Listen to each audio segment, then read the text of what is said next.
Hi, welcome. I am Laura J. Swan. I'm a women's transformational coach and a leadership mentor.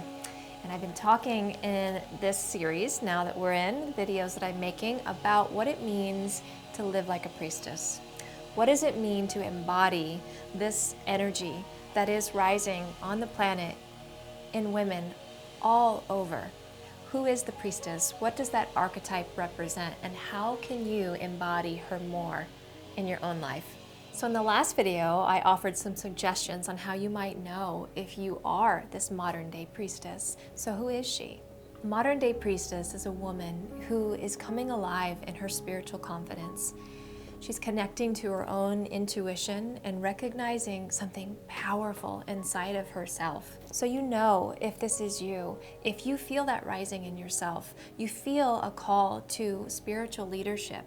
You feel a trust and a confidence inside you that maybe you can't quite place where you belong yet or what you're supposed to do, but you can feel that there's a bigger calling for your life and your leadership. And you know, deep inside, you feel that there is something unique to this feminine essence of leadership.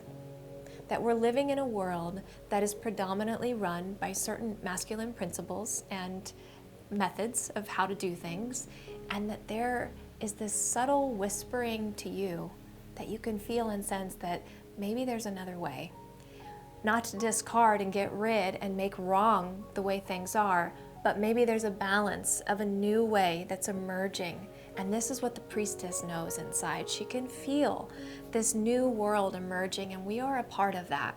We as women are a part of bringing that emergence forth as spiritual feminine leaders. And so you know, if you feel something inside of you as I talk about this, that you're connected to this uprising too. So the particular flavor of the priestess I want to talk about today is this ability to honor the cycles. Honor cycles of change, of death and rebirth.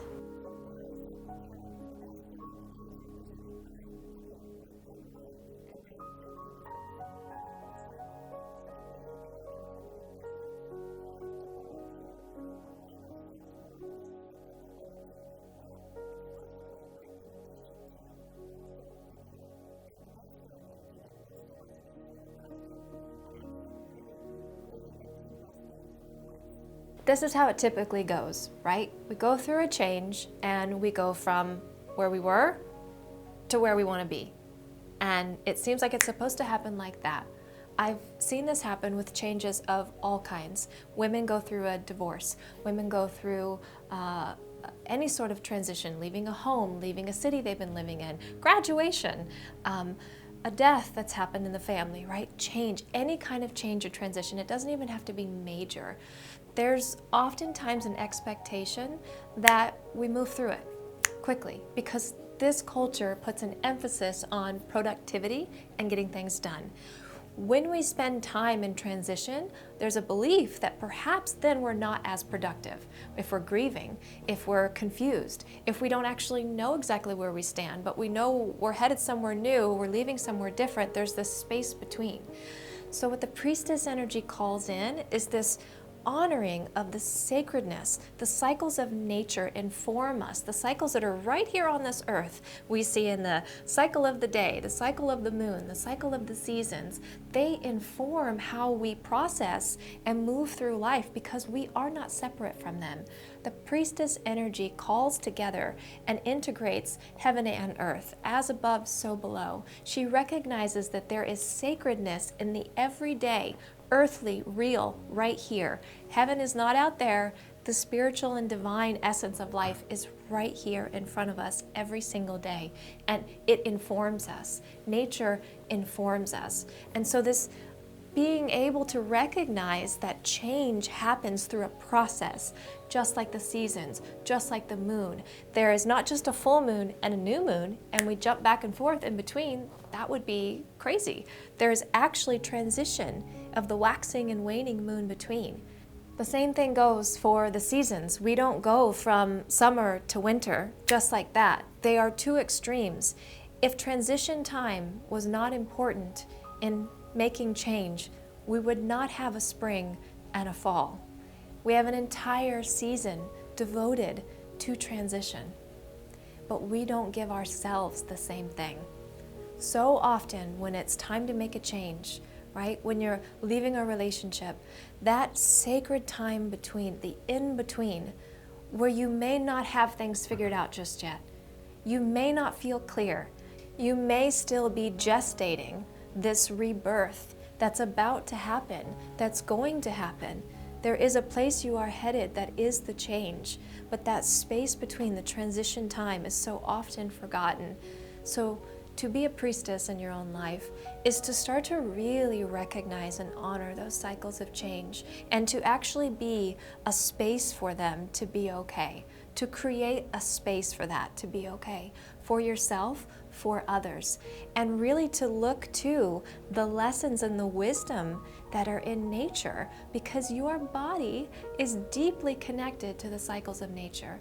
The cycle of the moon of 28 days, it's no accident that that cycle mimics, our body mimics that cycle in our menstrual cycle. Women move through about a 28-day cycle in our menstrual cycle every month.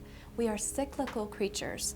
There are times of peak experience, there are times for deep rest, there are times for giving our energy out, there are times for going within, and then there is that space between. So as a priestess, start to honor, acknowledge there's no one point on that cycle of change that is more important than the other. In this culture, what gets emphasized and made most important is the time of full expression. The time when we are at our best, when we're most productive, when we're in our yang energy, right, versus our yin energy. In this culture, in the Western world, that's what's emphasized as most important, most productive, and valuable in the world. But in the feminine, when we start to live like a priestess and start to align our essence more with what is natural, what is healthy, what is actually going to nourish our feminine spirit in the deepest way, we acknowledge that cycles of change are inherent. And we can either choose to go against that, go against nature, burn ourselves out on a daily and weekly basis, or we can start to align ourselves with this natural rhythm that is so much more beautiful and healthy and nourishing at the deepest level for us as women. So we find a way to walk this path of living in a very linear world with certain expectations on our work and productivity and having to make money, while also honoring the cycles of change, honoring the cycles of nature. So my invitation to you is to maybe reflect on this. Is there anywhere in your life where you've moved through a change recently, maybe in the past, and you moved through it just like that? Perhaps there wasn't a time of transition in there. Perhaps there was some more time needed to integrate and transition between the old and the new. And I encourage you to do a little journaling on that. Maybe ask yourself, what is it that happened, right? What is it that I actually really needed? And what can I give myself now? Those are 3 great questions. What is it that happened? Let's acknowledge it. Maybe it wasn't the way it was most supportive. That's okay. There's healing in acknowledging that things could have been different. How might I have done things differently? And how can I do it now, right? What can I give myself now to honor that transition, to honor that change? So I really encourage you to take this in, and as a priestess, to live in alignment with this cycle of life, that this become a practice for you, recognizing the need for transition and change and honoring it in your own life. Thank you, and I'll see you in the next video.